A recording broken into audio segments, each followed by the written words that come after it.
I teach in the Resiliency book that sometimes you have to allow your children to make mistakes so that they can learn the power of recovery and the power of victory after the fact. So what if you have a child who has saved up some money and wants to buy a particular pair of shoes, and you know that if he spends all of his money on those shoes, he will not have money to buy his brother a birthday gift next week, and he'll be embarrassed or shamed or saddened by that, or that he has another goal and he won't be able to meet it, but I want these shoes. Maybe you let him buy the shoes.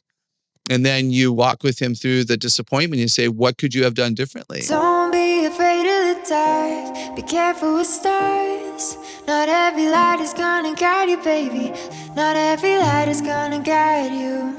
So, Dr. Kathy, in the summer of 1978, nearly 60% of teens were working or looking for work. That percentage has generally been on the decline ever since that point. It's seeing a steep drop off really after the year 2000. That's according to statistics from the Bureau of Labor and Statistics.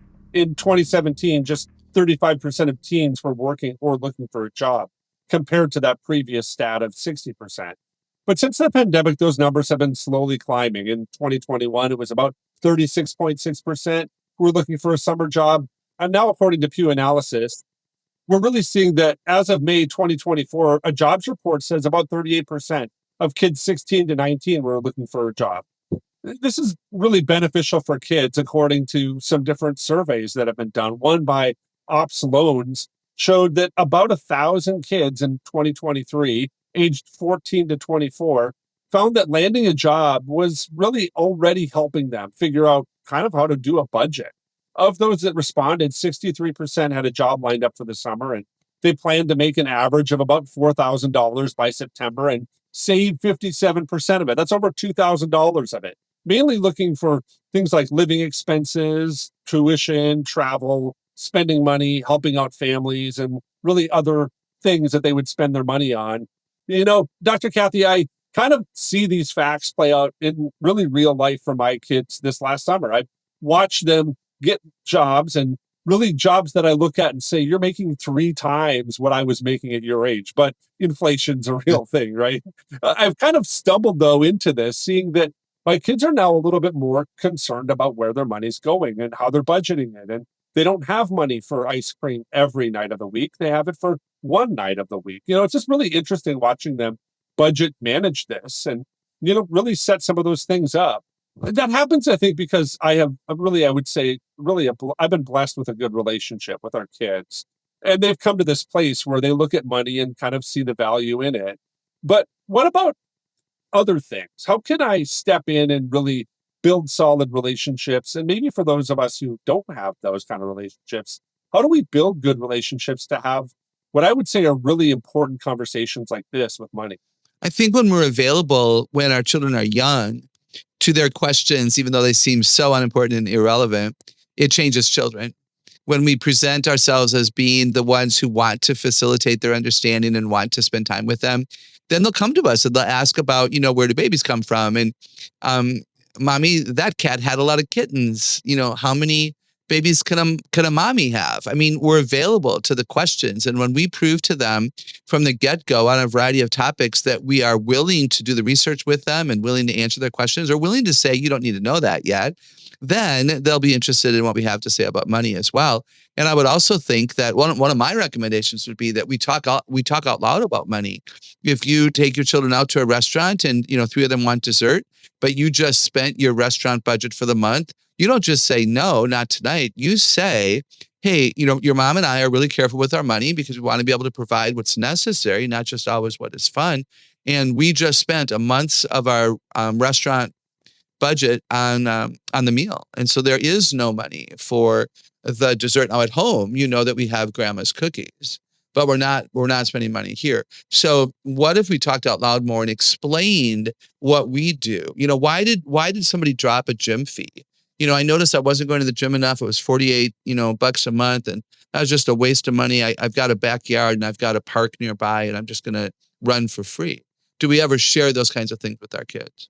Yeah, Dr. Kathy, I think that's really helpful. It really kind of opens up space for those conversations to have and really for our kids to be curious about, other things, right? Curious about money, curious about relationships. But I also wonder about, creating space for them to fail. And we've often talked about this, having kids that have resiliency can work through those different things. And creating resiliency requires a lot of work because you have to give, attitude or time or attention to allow your kids to try things and to struggle through things. It's a lot easier just to make things, smooth for them. But I think when it comes to money, it's really even harder to have our kids have financial resiliency. Mm. There's countless millionaires who had the opportunity to go through being broke at one point of their life. And yet we know that finances really end up driving some of the most incredible stresses and severs in relationships that we've ever seen. How should we talk to our kids about failing financially, where we can, drive them to a bigger vision of their future that doesn't necessarily need to be tied to finances, that if all the financial, bou- gou- groundwork is kind of broken apart, that they don't question their identity. Yeah. Can we talk to them or give them space to fail financially? What do you think about that? Yeah, I think I do agree that talking about recovering from financial mistakes or failure is certainly important. I love teaching kids that Walt Disney went bankrupt. It was either 3 or 4 times before he built Disneyland. And he didn't give up, and he surrounded himself with real wisdom. Another thing that I enjoy telling kids is that a lot of people with a lot of money have a lot of money because they steward it really well and they're stingy. The rumor is that if you have a lot of money, you spend a lot of money, and that is not a wise way to go. So what if we read biographies and autobiographies? And what if we had friends who are willing to tell stories, and maybe grandparents who are willing to tell stories? I think that is a way to really teach children. They can also learn from maybe even fiction books about the role of money. I think we need to talk about it more and mistakes. And here's the thing. I teach in the Resiliency book that sometimes you have to allow your children to make mistakes so that they can learn the power of recovery and the power of victory after the fact. So what if you have a child who has saved up some money and wants to buy a particular pair of shoes, and you know that if he spends all of his money on those shoes, he will not have money to buy his brother a birthday gift next week, and he'll be embarrassed or shamed or saddened by that, or that he has another goal and he won't be able to meet it, but I want these shoes. Maybe you let him buy the shoes. And then you walk with him through the disappointment. You say, what could you have done differently? Oh, Dad, I could have listened to you or should have listened to you and, waited for the shoes, because actually now that I wear them, they're not all that cool. That's another thing to teach kids. It's the wanting that is more powerful than the actual getting, right? How many of us have wanted something and within a week of having it, it's not all that cool? All of us have had that experience, whether it's the shirt you want or the new eyeglasses or the new shoes. They look better in that catalog or on that website than they actually do on your feet. Maybe we got to talk about that more. Yeah, I do think we need to talk about it more. We need to, ask some of those big questions, which kind of leads me to this last question that I have is it really helpful? I think we've talked about it. We've seen it in the data that having teens in the workforce is really good or beneficial for them. But is it wise for us when we look at that to really drive or encourage our kids to have summer jobs or in-school jobs? Is that helpful for them?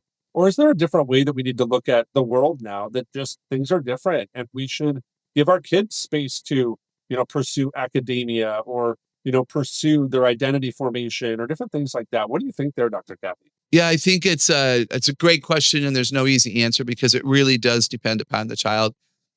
I will say, first of all, related back to financial literacy, I wish that more high schools taught financial literacy. I wish more parents taught financial literacy. I wish more parents, when giving 7-year-olds an allowance, if that's your policy, or a 10-year-old an allowance, that you taught the saving, the tithing, the offering, and you had the envelope system or whatever system you want to develop so that they begin to understand that money does not grow on trees and it doesn't go as far as it once did. I think that the job, so there's more reasons to have a job than just helping them understand budgeting. There are children who will never learn respect for others, other-centeredness, and obedience from their parents. That's just a sad reality, that they have a reason to disrespect a dad for maybe mistakes the dad has made that he hasn't apologized for. But that kid gets a job and ends up being a great employee. It's kind of like the kid who's, disobedient and won't help out at home, but when going to a neighbor will clean the kitchen without being asked. And the parents are like, what did you do that for? Well, it's so frustrating. I can only imagine how frustrating that is. So if a child is good at time management, if a child has free time, a lot of us do better with less free time. So know your kids, and maybe one 16-year-old is ready for a job. And when your next kid turns 16, he's not. Because again, we believe in character age, not just a chronological age when making these decisions. And the other thing that to consider, Wayne, and you and Nancy have done this really well, what kind of job is a good fit for my child? Is customer service a good fit? Is hard labor a good fit? I think those are questions. And I'll end with this plea to the people listening, and that is that service without getting paid, it would trump it all. I would love for us to be raising our kids where they start to serve with their grandparents and their siblings and their parents in meaningful, vibrant ways according to their gifting. And they serve because serving is good. Serving honors the Lord. Serving puts God's best on display. Serving is a way of loving. I would prioritize service without getting paid, a higher priority than a job where they earn money. You know, as Dr. Kathy was talking, I was reminded of a passage that comes out of actually Genesis 1, and I'm going to begin reading at verse 19. Now the Lord God had formed out of the ground all the wild animals and all the birds of the sky, and he brought them to the man to see what he would name them. Whatever he called each living creature, that was its name. So the man gave names to all the livestock and the birds and the sky and the wild animals. I love this mental picture of all these animals that God has created coming before Adam. And really, it's an opportunity now for Adam to take notice of them, to understand them, to study them. Also to ask some maybe bigger questions. And this is a little bit of my interpretation of this, but what are these animals for? What are their structures? What are the ways that they operate and live in the world? What are the design elements that are really unique and we should maybe call out in their name, and in some ways maybe call them blessed because they are operating in that way and they have a unique place in God's kingdom. Elsewhere in Scripture, we also see that God gives man this responsibility to till the earth, to really take control of it, to make it something great, to subdue it and order it and organize it. You know, I think that when we look at different things within work, you know, as Dr. Kathy kind of closed here, to ask our kids if they could maybe volunteer or, you know, step into some different areas where they could use their skills, maybe not for financial benefit, but for cultural benefit or societal benefit. I wonder if we did that, taught them that their responsibility is not just to make money in their job, but actually to take control of it, to subdue it, to be responsible with what they've been given so that it actually flourishes better than it was before they arrived there. I think teaching our kids some of those habits actually can help them when they enter the job force, because then they're not just looking at it from their own standpoint, they're actually looking at it from God's standpoint, and God places them and takes care of them in different settings. I think teaching them that will make them, you know, more productive citizens inside of their work environment. Also will make them great husbands, wives, and people that are in the church. Doing that can be a bright light that will shine and cut through some darkness or confusion they might be facing. You know, I want to thank you for listening to this episode of the Celebrate Kids podcast, the daily episode Facing the Dark. On behalf of Dr. Kathy Cook, my name is Wayne Stender. So thankful you joined us this week, and we're looking forward to seeing you here again on Monday.